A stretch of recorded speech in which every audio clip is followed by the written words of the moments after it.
When it comes to cutting small fruits and veggies, whether you have kids or not, it's a hassle that can't be avoided. While there's no shortage of options to do so, existing tools today seem more complex than they need to be, with moving parts that need to be installed and removed for cleaning, and not as user-friendly as they could be. Enter the mini slicer. It's a game changer with its simple, yet effective, no-frills design. With no moving parts to worry about, users can enjoy seamless slicing without the fear of breakdowns or inaccessible repairs. Say adios to bulky food processors. The mini slicer is compact, easy to store, and perfect for small tasks. The mini slicer is available for licensing today. All right. Hey, everybody. This is David Fidowa from Invent Tribe. I've got David, Invent Tribe student, who has just licensed, well, not just licensed, but one of his products just launched. And we're going to talk a bit about it and do a little Q&A and hopefully give some people some insight, some information, and some inspiration into getting their own product licensed. And so, without further ado, we'll introduce the product. You have it right there. We'll both lift it up at the same I time. have it here, yeah. 1, 2, 3. Oops. Oh yeah. Wrong side, yeah, my bad. All right. Explain what it does. This thing is called the grape cutter, and it's a small fruit and veggie slicer that you just go and it just slices into like grapes and olives, little onions, and cherry tomatoes, that kind of stuff. It's like a very, because I mean, it's not like the market doesn't have options to do that already, but the options that they were out there, that they're out there, they were complex devices. Like they were multi-part ones, like you had to assemble them together or pull them apart to wash them. They required like some very, even if they were minimal, like some level of instructions and stuff like that. There was actually like a really big one, which is an industrial for restaurants and stuff like that. It's like a juice processor, like a massive machine. And when I saw the video, it was so funny that it's like this huge device and it was just spitting out split grapes. And it's like, there has to be a better way, right? Yeah. So I came up with this very simple, no frills device that you just put your grape.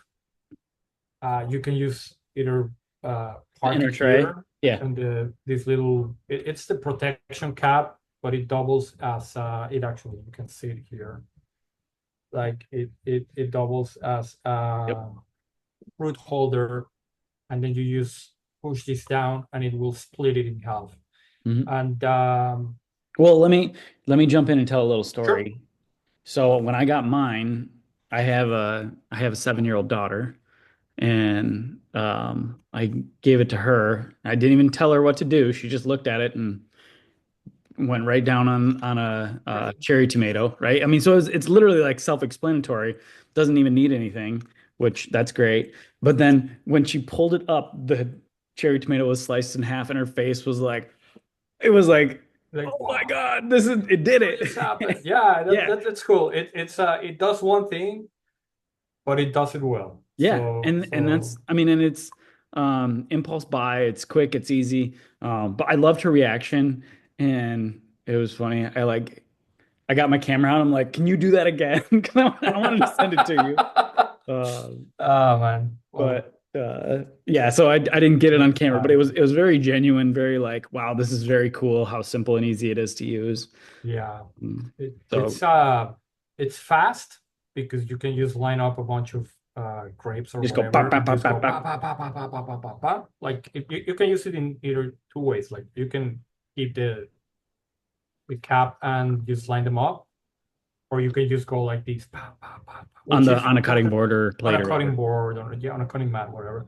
Yep. And for me, this is my preferred way. It's just way faster, and it's a safe thing. Like you don't have to touch the blade at all. And when you wash it, you can just rinse it.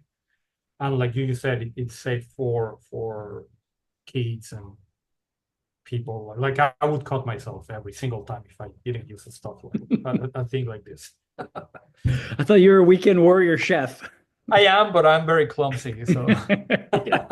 I see all the time with band-aids on your fingers. yeah. So that's the invention. Let's talk about the journey. And so Sure. like, all right, from like thinking of the idea, walk us through that process and Um, then to yeah, I market. mean the journey, and I'm gonna just jump a little here to I'm gonna back up a little to other products in the past because the journey really, and I don't wanna uh make anyone sad here. It's like, oh, this has no point or anything.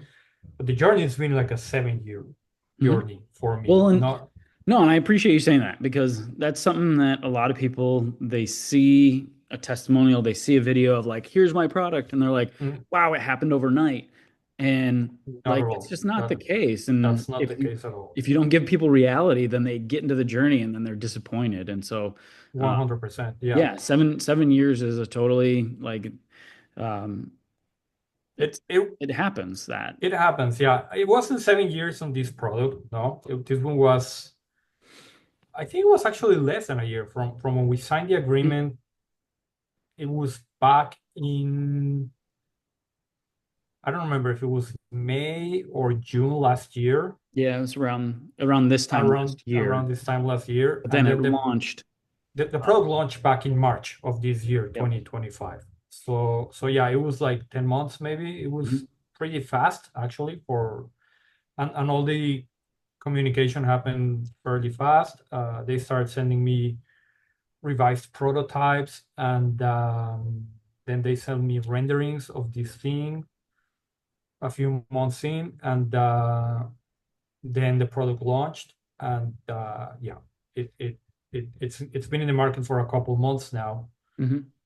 I haven't received a statement yet, so I don't know if like I'm rich already or I'm gonna have to continue working. But before that, I signed, I don't remember if it was two other licensing agreements or three Mhm. for different products. The first one I licensed it, I think it was 2019, Mhm. my first licensing agreement. And that was it's what we've discussed before. Like I celebrated, like we went to have dinner, my wife and I think I took my kids too, because I'm not a jerk. And it was like, yeah, we made it, and this is gonna be great. And then it just went downhill from there. Like the product, it wasn't even the pandemic or anything.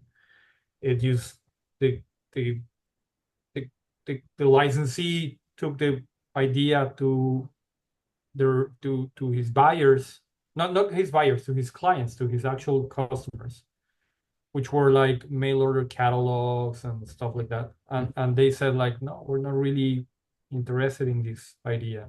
Mhm. And he Yep. dropped it, and then years later, like many years later, like maybe last year, I saw a somewhat similar product already on the market, and it's like, well, I mean, it's there's no point in even getting angry anymore or anything. But yeah, there was a product there that just didn't happen, and I'm not even blaming this guy. Like I could probably pitch Well, it no, I mean, harder.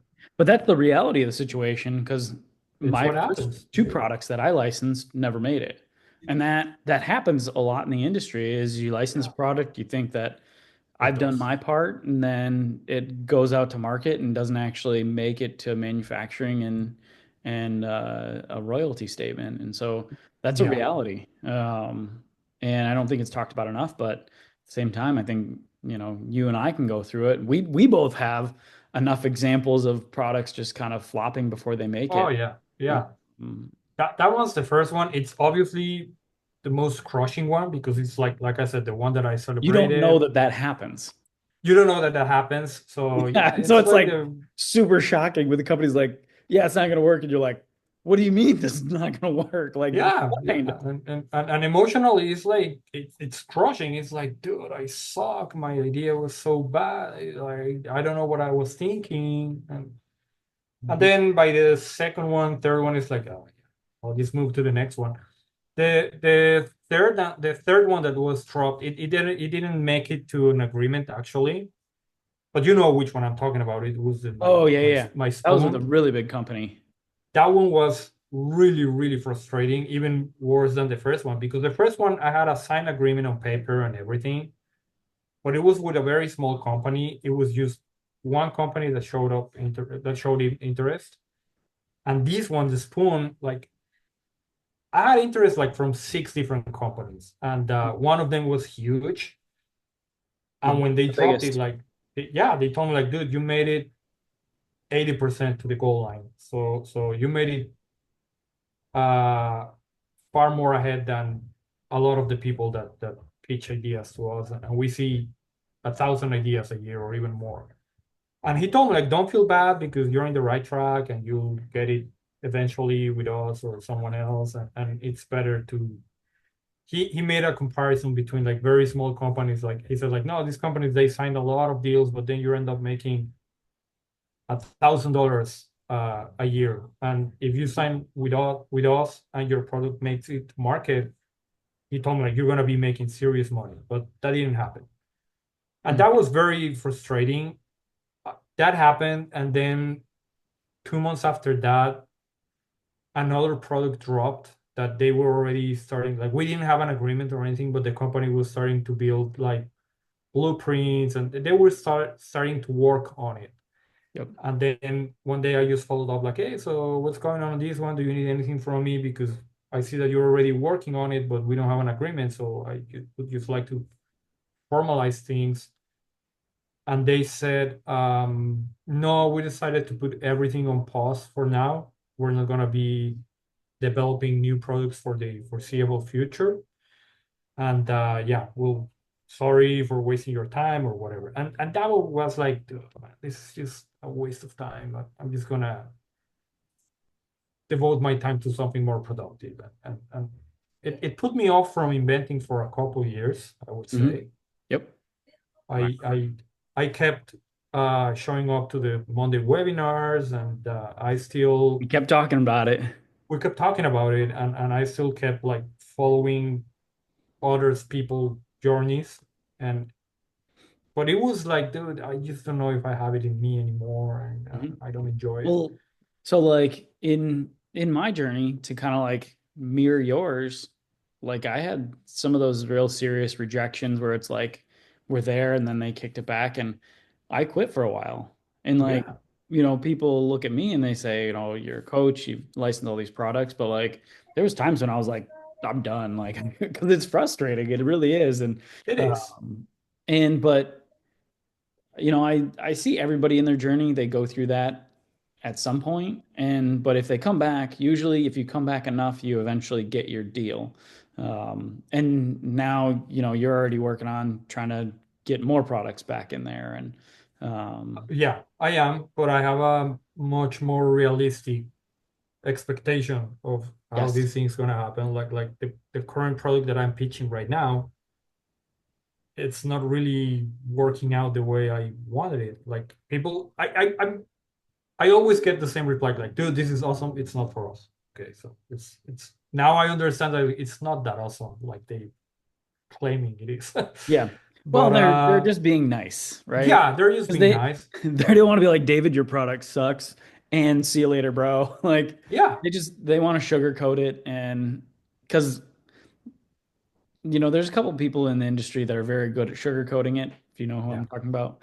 Uh, I do. Yeah, and so it's, I don't know, it's part of the process, and you got to be able to differentiate when somebody's just sugarcoating. Because if they're like, this is such an awesome product, but no, like it's not really, it's not hitting something, something's off. And and that's what kind of becoming seasoned or going through a couple different projects that you start to really see the reality of the situation of how it's gonna work. totally. And it completely changes your perspective because yeah, it's not as frustrating now as it used to be.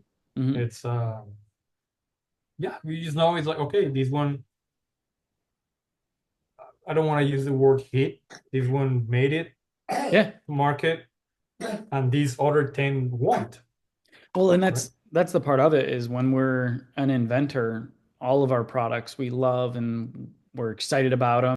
Yeah, coming back with a different perspective, like kind of like, okay, I'm a senior inventor now because I have a Well, product in the but that's really what market. it is, because and part of it is like you get perspective. Yeah, And like you can sit in your basement or in your garage and invent products all day long, but never have perspective. Like I get tons of inventors that call me and they're like, I have 1,500 inventions in my notebook.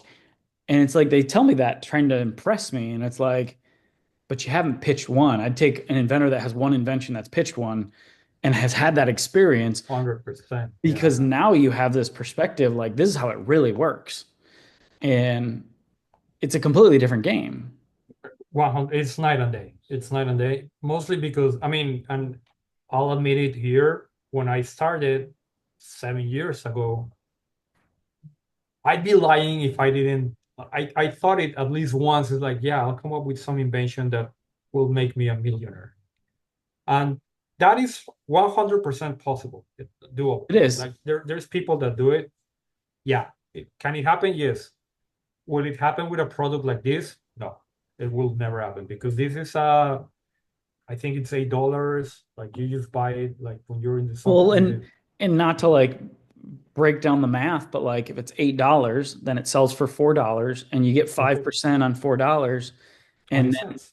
and it's a net sales definition. And it's like, yeah, but you could make some money, but I can make you're some not money. filling I'm your not gonna retirement retire account. on it. Yeah, definitely. I'm not gonna retire on it. But No. I could probably make a really profitable invention if I get into a different category and I understand like a lot of engineering and physics that I have no idea right now how it works. Yeah. I don't know that But stuff either. Or yeah, design. But like I always related to baseball in the fact that it's like inventors want to step up to the plate and hit a major league fastball their first time swinging a bat. yeah, And it's like they want to knock it out of the park. Of course, everybody does, but like the reality of that situation of being able to like hit a 95-mile-an-hour fastball the first time you hold a bat is not likely, and it's you're not not gonna going to hit it happen. 400 Yeah, yards out of the park.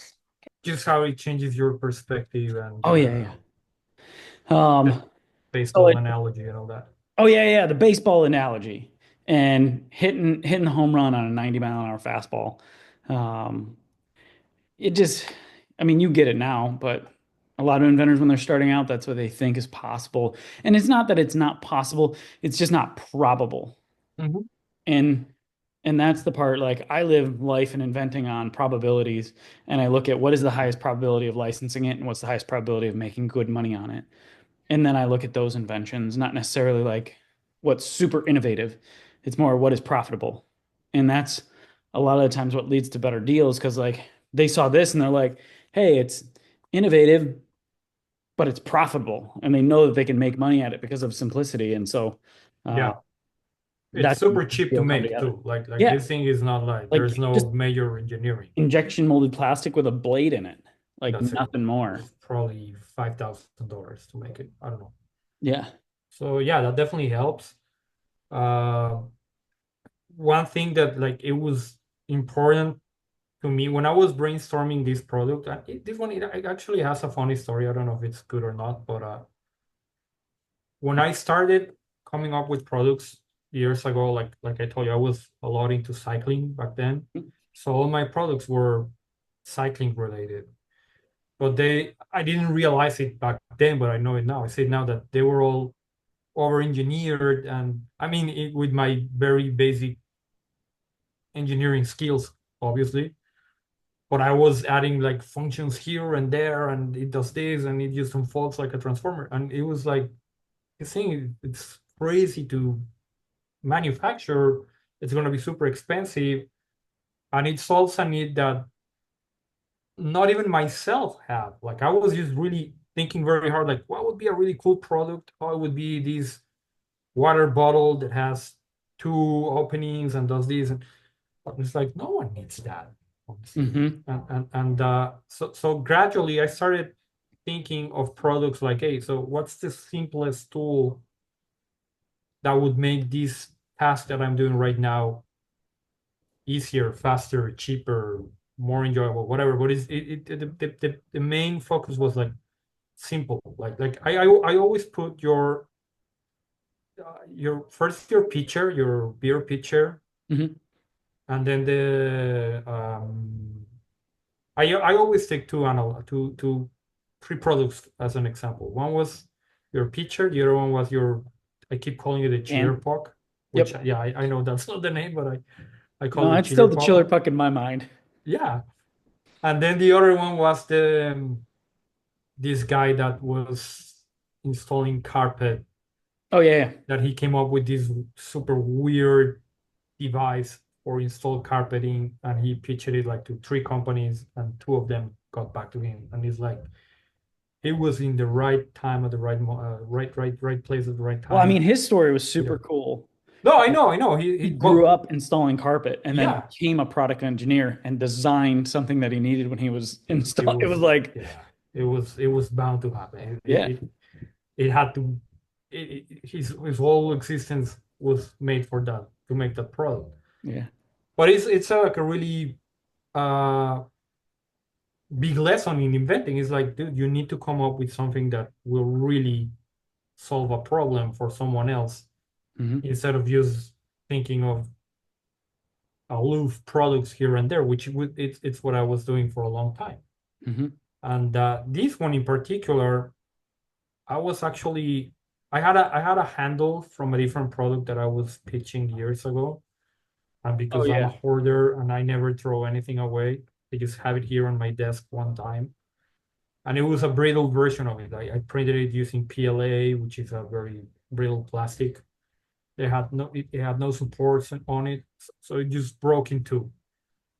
And it ended up being like a little cup with openings on both sides. On one end, the other one still had one base on the side, but the one that was two openings, I just kept it, and I just kept fidgeting it with it all the time. Like, actually, you see it on several of the old videos from the Monday webinars, and I'm always playing with it.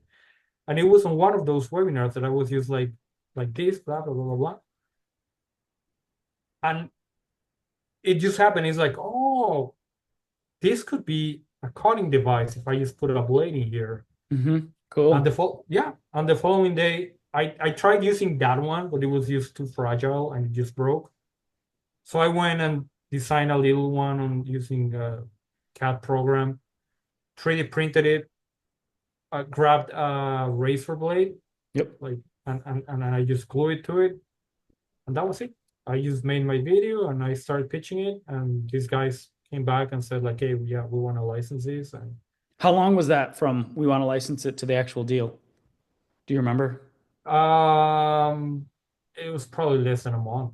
It Oh was wow. super Oh yeah, yeah, fast yeah. I remember. It because was fast. it was super fast, which also worried me because my very first licensing agreement was exactly like that. It happened practically over a phone call. And the guy is like, yeah, let's just license this. I'll send you the agreement later today. He offered me a royalty rate on the phone call and everything. And it just fell through. So when this happened that fast, it worried me a little too. But no, he sent me the agreement. Well, before the agreement, he actually, like, we had a couple phone calls. And on the very first phone call, he asked me, like, he had like this questionnaire already prepared, and he's like, "Hey, have you licensed anything before? Have you had products in the market?" All the questions were like very poignant, and they were very aimed as he was trying to figure out, like, is this guy crazy and it's gonna be a nightmare to deal with him, or is he a reasonable, Hmm. not even inventor, is he a reasonable product developer, and we're gonna be able to have a normal business relationship? Yep. And yeah, I asked that. And and that's such a huge thing because so many inventors think that it's like based on their product that they get the deal. Their product gets them in, the inventor gets the deal closed. Definitely, yeah, And because you hit the nail on the head, like this company, when they sign this agreement, is basically like tied to you for 10 years. And if you're going to be calling them once a week to get like feedback checked ins, like I'm going to be like and they're just like, we'd rather not license a product. Yeah. It's not worth the hassle. Especially for like, because like I said, if you're inventing the next iPhone, yeah, maybe you're gonna be willing to deal with Steve Jobs' personality. Mhm. But when you're inventing like, oh yeah, this cuts grapes and it's $8 at the supermarket, it's not gonna change your company. It's like, oh, you're not gonna bring us to the next level. It's just another product in their catalog. Yep. And yeah, And they don't want to deal with a pain in the butt inventor for the or simple products. yeah, it's gonna net them, I don't know. I don't even know how much money they're gonna be making off this yearly. But yeah, But they it's saw it as profitable, and that's they why do. they moved forward. So Yeah. it is. And so I wouldn't downplay that part of it because it will. No. I mean, they definitely saw the profitability in it, and they that's another thing that they're not licensing because of the kindness of their heart. They see a way to make money on it, Mhm. but we're all realistic, and it's like this is not gonna Yeah. make Uh, the company be the next Procter and Gamble, right? and didn't he make sure you weren't putting down payment on a Ferrari? Yeah, is it a Porsche? Is it like Porsche. Ah, don't go? yes. You're Is it don't go buying the Porsche just yet? And he started laughing, and I yeah. said like, yeah, don't worry about it. I know how this is, but it was part of him betting me. Like, I just want to make sure this guy does not have unrealistic expectations, and when the royalties come and they're not like Fifty Porsche, thousand dollars a yeah, quarter. he's not gonna get pissed or upset, and yeah, that's fine. It is. I get these categories like this one, Yep. but Yeah. yeah, it was fun. But yeah, he said don't go buying the Porsche just yet. I want. That's good though.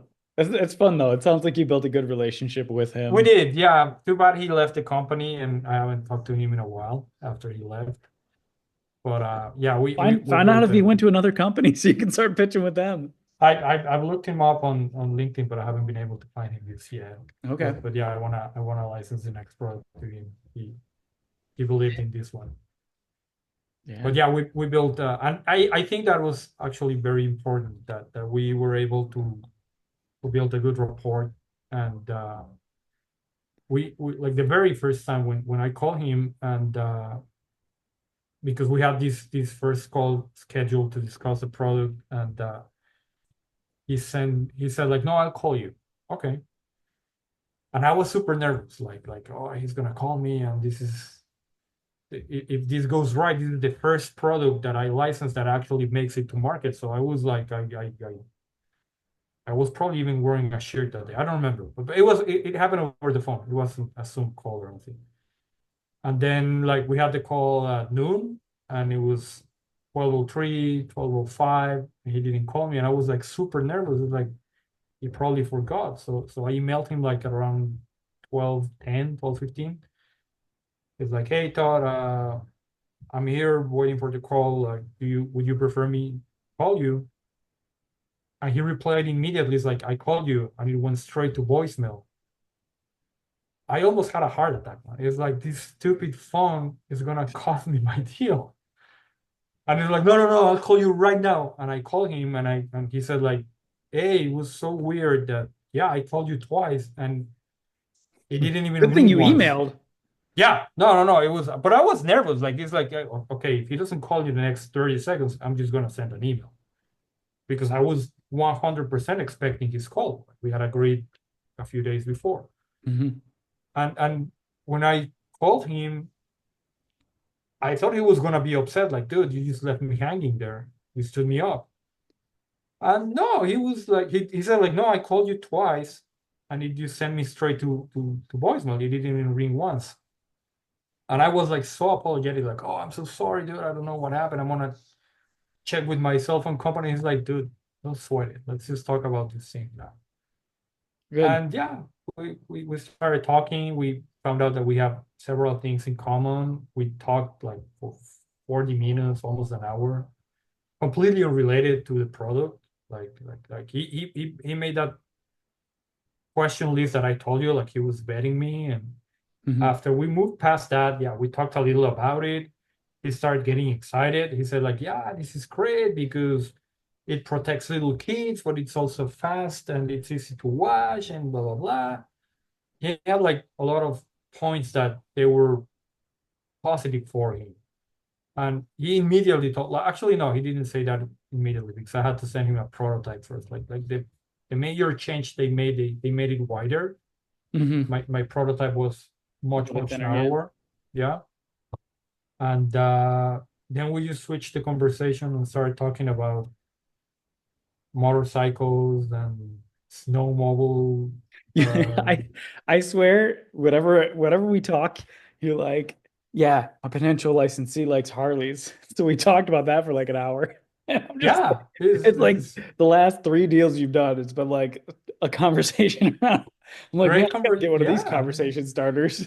great icebreakers, man. Yeah. Definitely. Well, you used to have the poster that was on that wall I did, yeah. Back in when the I had my offices. office, I had a Yeah. huge Harley Davidson poster behind me. I have it there. I hung it on my bedroom the other day just to annoy my wife You need to put it behind you for the next Zoom call. for Yeah, the next one. potential Yeah, it was licensee like, because it's like you're in.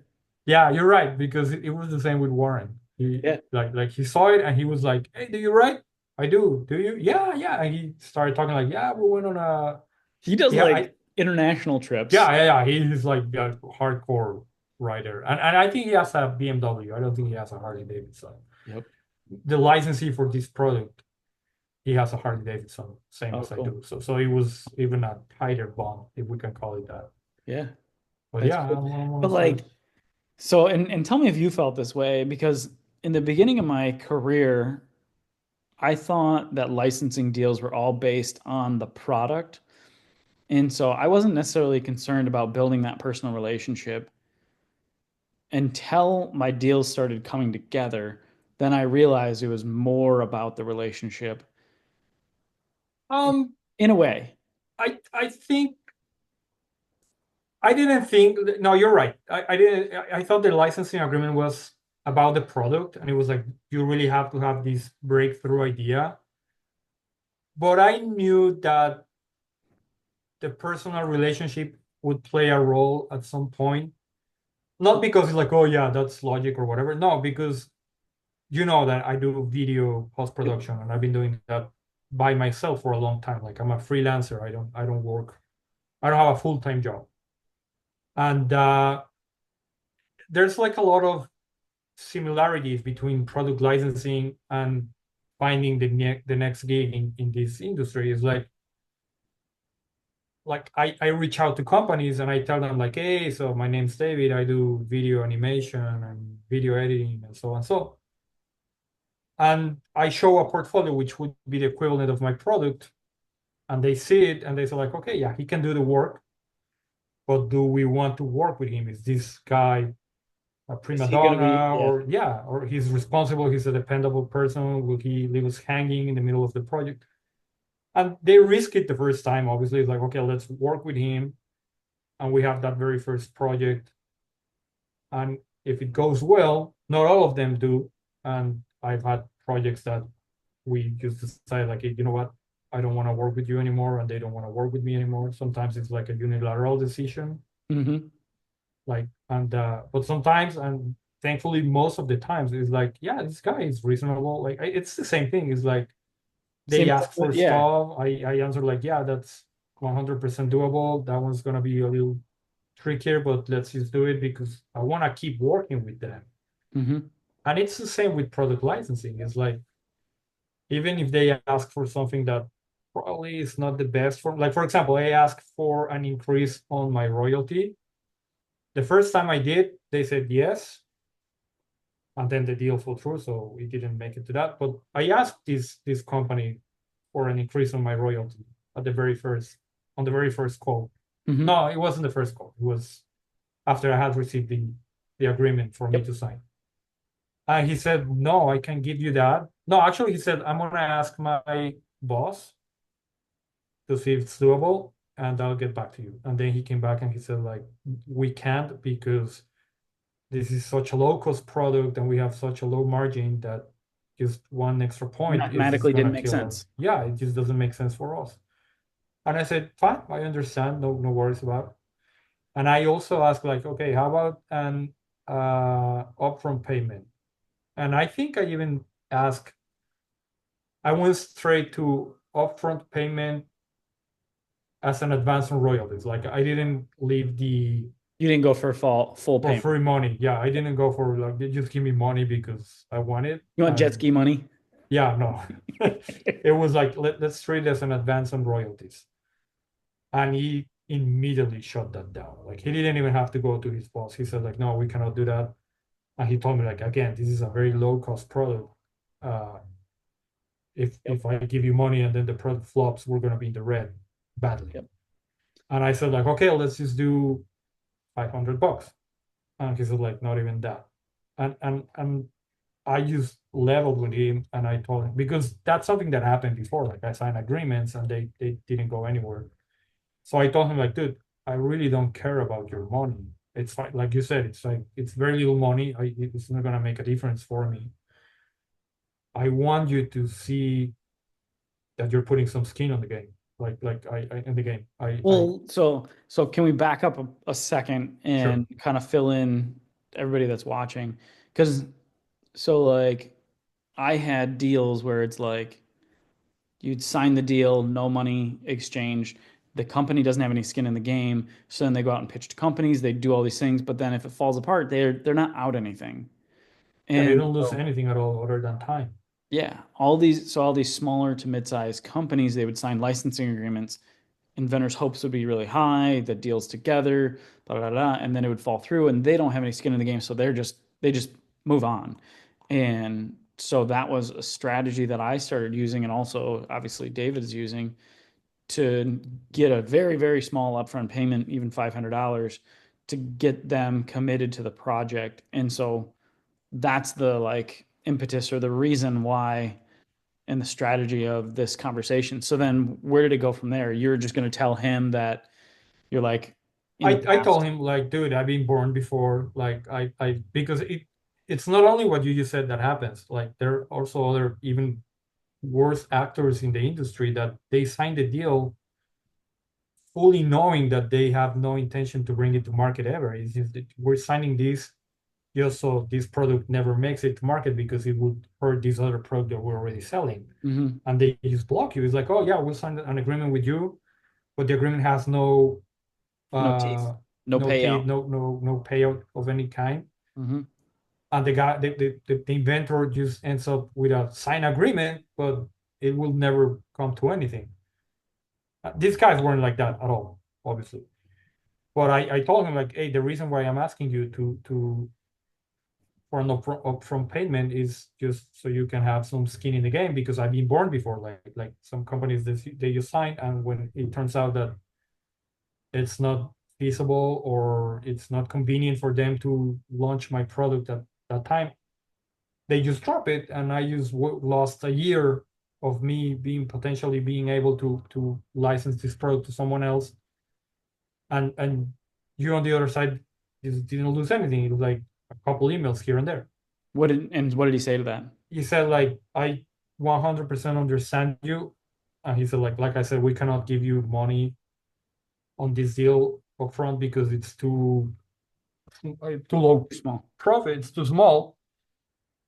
But because of that, it's also like we just can't afford to start just fooling around and waste our resources and put designers and engineers on this and then just, oh, let's just not do anything with it. Yeah, we already have people do work on it. Like even if they're full-time employees, it's time and money spent on this. So he told me, like, dude, if we sign an agreement, you have my word that we will take it as yeah. He said, like, that you have my word. I'm not gonna leave you hanging. I'm gonna drop it just because, like, if he didn't also say, like, oh yeah, we'll just move forward no matter what. No, it's like, dude, if there's, like, for example, if the tariffs had happened Back then. last year, he would probably have told me, like, dude, we just can't move forward, but it's completely out of our control, and it would have sucked Understandable. regardless, but it would have been understandable. But no, he told me, like, dude, we're gonna move forward because it's also in our interest to move forward with But your I think it's product. a super important psychological component that was in play there because so like I had a deal years ago and I was kind of hung in the middle like you were. It's like I'm not getting an upfront commitment.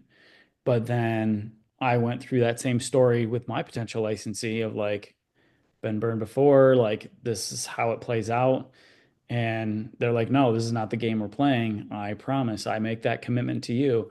And so, above and beyond a piece of paper, somebody making a personal commitment to you and saying, we're going to do everything we can to make this a reality, it makes a difference. Like it really does. 100%. Yeah, And so, and that's like a big tool in my toolbox in the projects that are like, it is. smaller Yeah. licensing deals because you're not going to get an upfront on a project like this. You just that clip strip impulse buy is just they're not upfront money is not It's not justifiable. it's not It's, justifiable for the amount that yeah. you're going to get paid.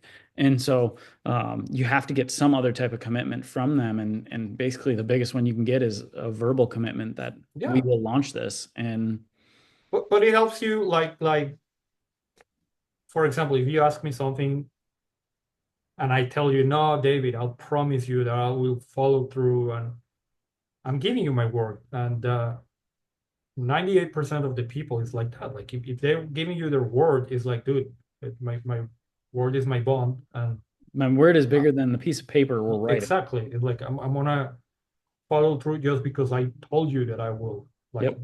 I doubt there's a lot of people just saying, oh yeah, we'll move forward. And then it's like, oh, you know what? Forget We'll about screw it. this guy So over. It's just yeah, not how people are in it general. People how people I'd build. like to think so, yeah. So Yeah. no, definitely that was a huge tool in negotiation. And Mhm.